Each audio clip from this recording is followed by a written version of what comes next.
We're back in the Cohutta wilderness and we're doing the Big Frog Loop today. Let's get into it.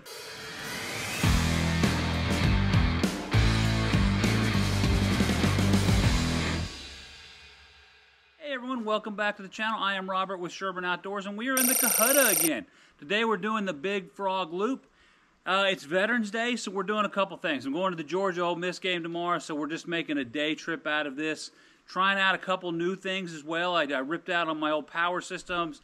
Got a new Blue Eddy AC-180, so we'll be looking at that. I think I've got that all kind of wired in, how it's going to work good with all the electronics and the refrigerator. It's a little bit dreary today. A lot of the leaves have fallen, but it's still pretty, it's still very pretty outside with all the leaves. And they really are exploding with all the different colors. Well, I tell you what, let's get into it.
this trip is going great. So this is my first trek on the Big Frog Loop. I've been in other areas of the Cohutta, but this is the northern side, almost right up against Tennessee.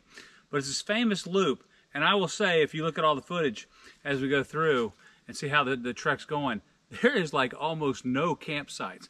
I actually landed on a good one right here. This again is just a day trip for me, but if you're planning this in the future, make sure you identify where you want to camp at and get there at a good time, because if you're staying on the loop, it seems to have very limited, you know, camping. There's some kind of rough campgrounds here and there, but you know me, I don't like to stay with anybody.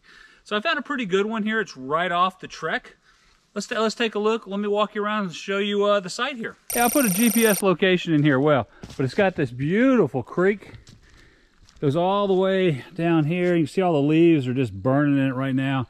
Got a fire pit. It's been pretty well maintained down here. There's ample parking for several rigs. Really good in aspects. So I've made some modifications to the setups that I normally have that everybody's seen over time. Is that I did upgrade to a Blue Eddy AC 180. Almost 1,200 watt hours of power. I think it's 1152, something like that. But it allows you to go up to 1,800 watt inverter inside of it and actually juice some stuff up. Let's take a look at the inside of the Gladiator, and let me show you what we got going on. So I have dramatically changed the back area now. I went with putting the seat down, and here we have the Blue Eddy AC 180.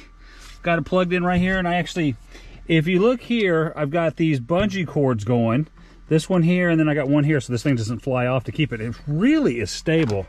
Pardon the K-cup right now. And then I've got a foam block sitting back here. Behind here, there's two hook points. One for a child car carrier, and then one for this seat latches into.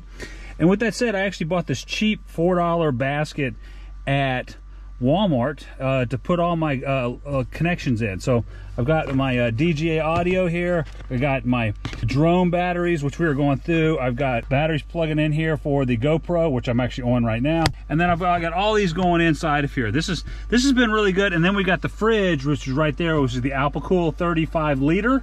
It's okay, it's pretty good, but I got that in the 10 amp 12 volt port or cigarette lighter. This thing's performing pretty good. This is kind of a trial as I'm out in the field right now. So it's got one USB-C and then 4 USB. I tell you what, I wish I had a lot more USB-C. All of these right here are USB-C devices. I just got the USB-A to USB-Cs, and then it's got 4 AC outputs, and it can go up to 1,800 watts. You guys have seen me do camp coffee a lot. I did buy a K-cup. This goes up to about 1,000 watts when it's actually making. I'm gonna make some here in just a few minutes. And I like coffee all day. In my other coffee videos, when I'm making these, I make it in the morning. I make it on the jet boil and the grounds and the French press. Well, that's a huge pain in the butt when you're out on the trail and you want to stop and get a quick cup.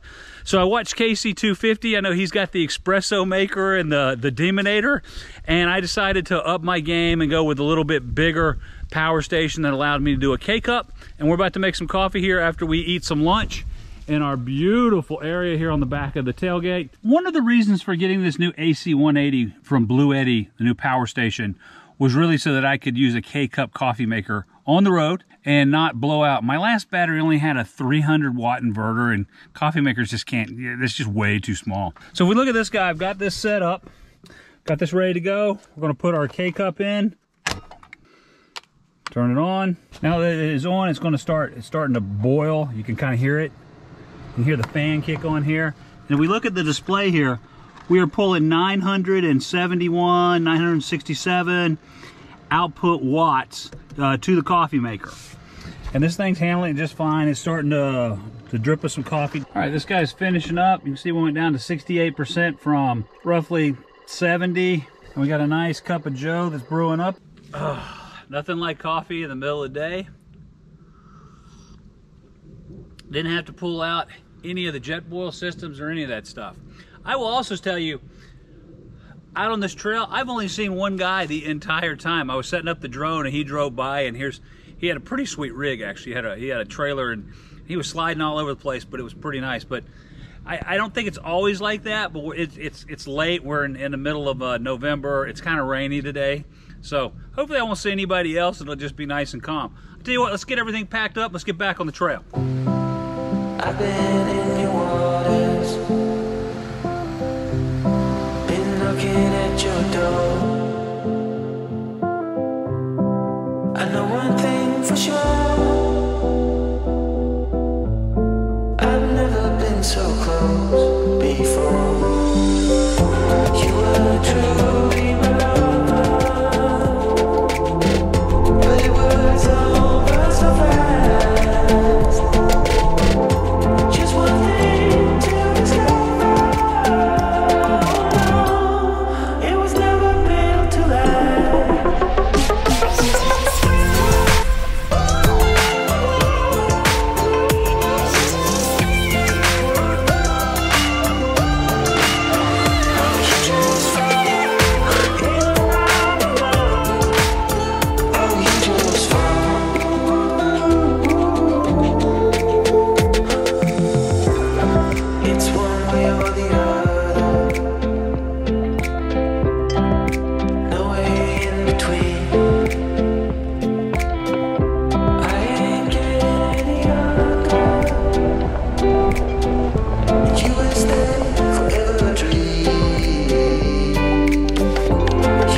rugged and rutted to this forest road that's just wide open, like 30 miles an hour. It's like in pretty good shape.